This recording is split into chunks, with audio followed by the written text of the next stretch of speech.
Selamat datang di video pembelajaran mata kuliah pengantar Oceanografi, Fakultas Perikanan dan Ilmu Kelautan Universitas Brawijaya. Video kali ini akan menjelaskan tentang properties of seawater. Dengan konten bahasan ada dua, yang pertama origin of the hydrosphere dan yang kedua properties of seawater. Kita mulai dengan origin of the hydrosphere. Apakah itu hidrosfer? Hidrosfer adalah liquid water component yang ada di bumi. Dan hidrosfer mengcover 70% dari permukaan bumi. Water component yang ada di bumi ini terbagi menjadi 3 fase, yaitu liquid atau cair yang bisa kita temui di laut, di sungai, di danau maupun di air tanah. Kemudian fase solid, itu dalam bentuk glacier atau es, snowpack, sea ice. Dan yang terakhir adalah fase gas atau dalam bentuk uap air yang ada di atmosfer. Bagaimana air itu terbentuk atau dari mana asalnya air itu bisa dijelaskan di awal bumi terbentuk yang merupakan kumpulan dari partikel.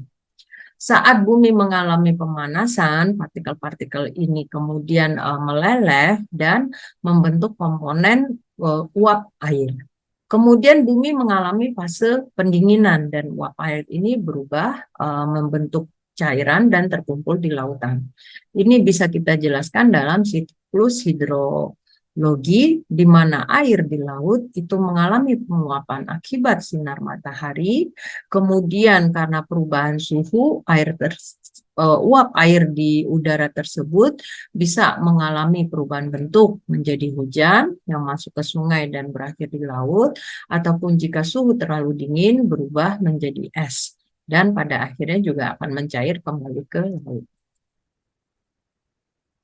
Bagaimana dengan karakteristik dari air? Jadi keberadaan air ini yang mengakibatkan, yang membuat bumi itu bisa ditempati oleh manusia.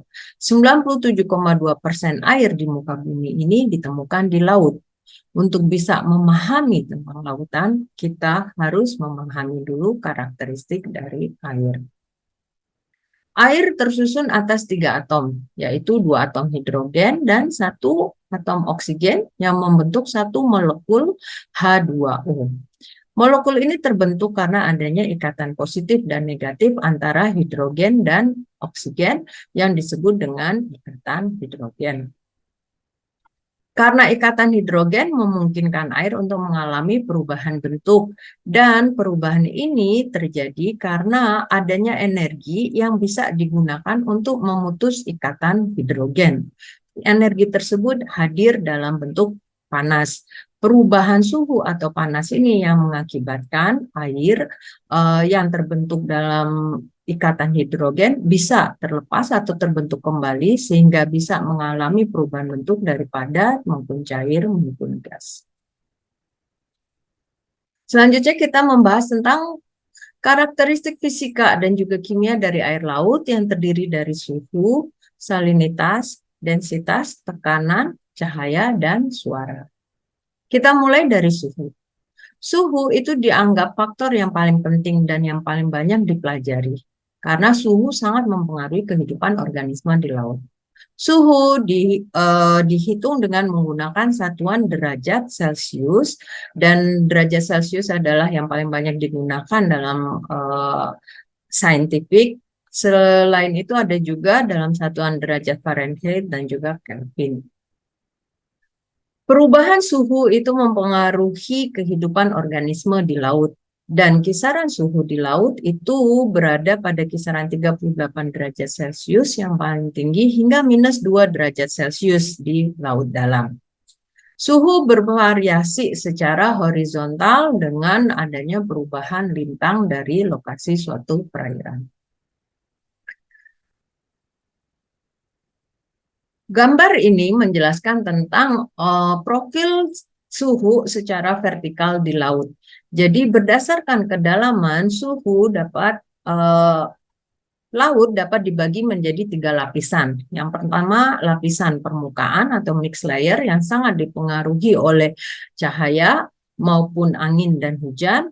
Kemudian ada lapisan yang disebut termoklin, di mana di lapisan ini terjadi perubahan suhu atau penurunan suhu secara drastis terhadap kedalaman. Dan yang terakhir adalah lapisan laut dalam yang memiliki suhu cenderung konstan dan lebih rendah dari suhu permukaan.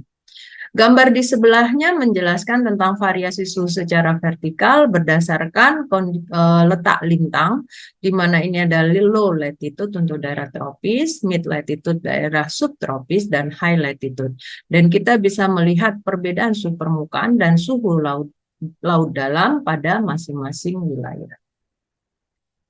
Bagaimana cara mengukur suhu? Yang paling sederhana menggunakan termometer, namun dalam penelitian skala besar di laut lepas dapat menggunakan CTD atau disingkat conductivity, temperatur dan kedalaman. Kemudian juga bisa menggunakan citra satelit. Selanjutnya kita membahas tentang salinitas. Jadi salinitas adalah jumlah total garam terlarut pada suatu air laut, dan itu dihitung dengan unit PPT atau part per thousand, atau bisa juga dalam PSU atau practical salinity unit. Laut terbuka memiliki salinitas dengan kisaran 32 sampai 37 PPT dengan rata-rata 35 PPT.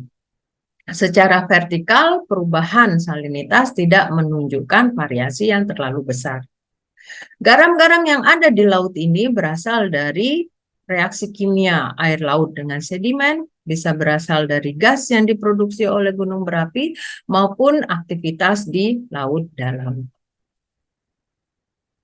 Sebagian besar air laut itu tersusun atas ion, dan di laut ada 6 ion utama yang disebut dengan major konstituen yang menentukan salinitas air laut.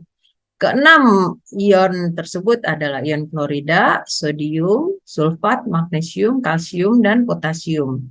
Ion ini dikatakan major konstituen karena memiliki persentase lebih besar dari 1%. Salinitas ditentukan berdasarkan prinsip dari constant proportion, di mana meskipun terjadi perubahan salinitas, proporsi dari major konstituen itu selalu tetap. Sehingga untuk menentukan salinitas, kita bisa menghitung konsentrasi dari salah satu major konstituen. Misalnya, menghitung konsentrasi Cl-, dan kita bisa mendapatkan konsentrasi salinitas. Grafik berikut menjelaskan distribusi vertikal salinitas. Seperti halnya suhu, salinitas juga memiliki lapisan di mana terjadi perubahan atau peningkatan salinitas secara signifikan, yang disebut dengan haloklin. Selanjutnya kita membahas tentang densitas yang didefinisikan sebagai massa per unit volume dari suatu zat atau material. Densitas diukur dengan satuan gram per sentimeter kubik. Densitas air itu sangat sensitif terhadap temperatur dan juga salinitas, di mana densitas air hangat itu cenderung lebih rendah dibandingkan dengan densitas air dingin, dan juga densitas air yang mengandung kadar garam tinggi itu cenderung lebih berat dibandingkan dengan yang mengandung kadar garam rendah. Grafik berikut menjelaskan distribusi vertikal densitas, dan seperti halnya temperatur dan salinitas, densitas pun memiliki lapisan di mana terjadi perubahan densitas secara signifikan yang disebut dengan lapisan pycnocline. Dan grafik ini mengkombinasikan distribusi vertikal suhu, salinitas, dan densitas, di mana kita bisa melihat bahwa suhu dan densitas memiliki hubungan yang berbanding terbalik, sedangkan salinitas dan densitas memiliki hubungan berbanding lurus. Kemudian densitas ini akan mengakibatkan terjadinya percampuran massa air laut secara vertikal. Densitas diukur dengan CTD karena CTD bisa mengukur konduktivitas yang pada akhirnya dapat digunakan untuk menghitung salinitas.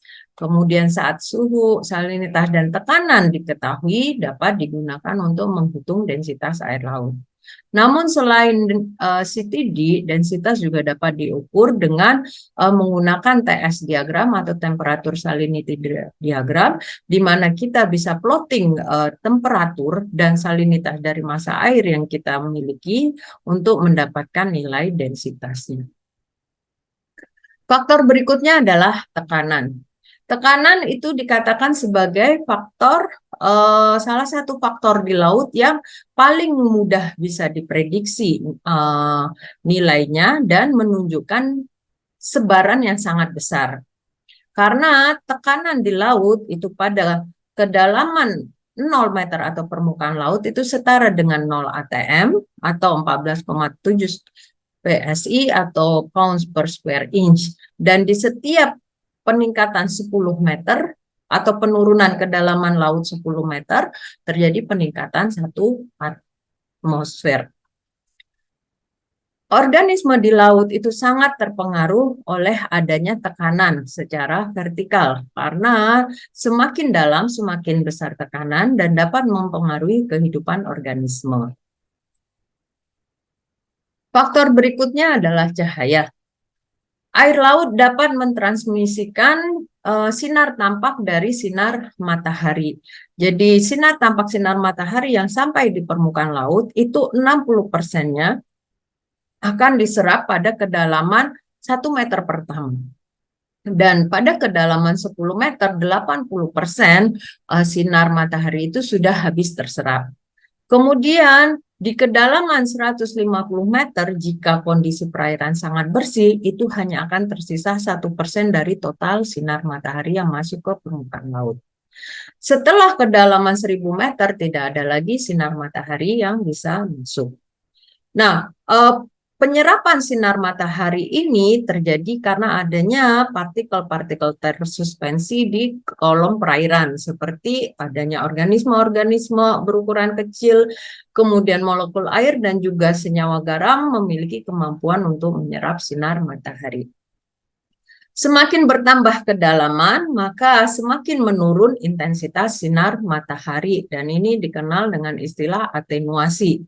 Suatu perairan yang sangat jernih akan pada suatu perairan yang sangat jernih sinar matahari akan masuk sangat dalam dan ini akan mengakibatkan koefisien atenuasi akan semakin kecil. Gambar ini menjelaskan tentang sebaran sinar tampak dari sinar matahari yang berada pada panjang gelombang 400 sampai 700 meter, mulai dari warna violet, biru, hingga merah.